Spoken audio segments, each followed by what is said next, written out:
আর আব্দুল মান্নান সাহেব বাংলাদেশের আবহাওয়া তাপমাত্রা সব কিছু ছিল একরকম, এখন সৌদি আরবে আসার পর তাপমাত্রা সব কিছু হয়েছে অন্যরকম। এটা হচ্ছে আমার কাকা আব্দুল মান্নান সাহেবের কর্মস্থল। আর এই চারপাশে যেগুলো দেখতেছেন এগুলা শিখা এদেশে বানা হয়, সৌদিরা আসে বানা থাকে।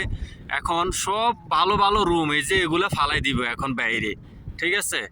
এখন এগুলা সে কাঁধে করে নিয়ে যাইতেছে। এটা হচ্ছে প্রবাস জীবন, প্রবাস জীবনের লাইফ স্টোরি, যেটাকে ইংলিশে এখন বলে দ্য গড লাইফ, যে একটা সিনেমা তৈরি হয়েছে। তবে না, আব্দুল মান্নান সাহেবের কফিল মাশাল্লাহ ঠিক আছে, এত সমস্যা নাই। তো এখন কফিলটা শুধু দেখাইবো এগুলো, এই জন্য রাখবো যে দেখ তুই যদি বলস ফালাই দিতে তাইলে ফালাই দেওয়া হইব। এখানে সব কিছু আনি রুমে জমা করা হয়, এ দেখেন। আর আব্দুল মান্নান সাহেব বাংলাদেশের আবহাওয়া তাপমাত্রা সব কিছু ছিল একরকম, এখন সৌদি আরবে আসার পর তাপমাত্রা সব কিছু হয়েছে অন্যরকম।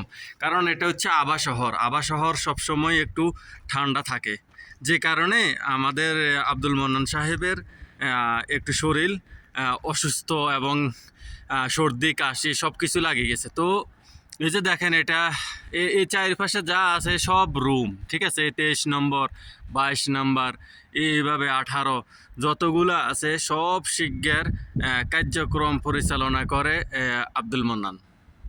তো আব্দুল মান্নান আমাদের করমুল্লা 8 নং এউজবালিয়া ইউনিয়নের, এই দেখেন কাশ আসতেছে, 8 নং এউজবালিয়া ইউনিয়নের আমুলা মেম্বারের সমাজের ছেলে। তো আমুলা মেম্বারগো বাড়ি, তাদের বাড়ি, এ হচ্ছে কথা। তো মাশাল্লাহ এখন অবস্থা ভালো আব্দুল মান্নানের। যদি এইরকম শিক্ষার বিষয়ে কেউ আসতে চায়, আপনারা আব্দুল মান্নানের সাথে আলাপ করবেন, কারণ তার কাছে অনেক সৌদি আছে, প্রায় অন্তত 30-35 জন সৌদি এসব রুমগুলোর মধ্যে থাকে।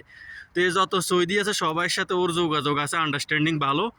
তো ও চাইলে এরকম কোনো শিক্ষা টিক্ষা যদি থাকে সে বিষয় তুলি আপনাদেরকে আনতে পারবো, এ হচ্ছে কথা। তো সবাই ভিডিওটা একটু শেয়ার করবেন, ওকে।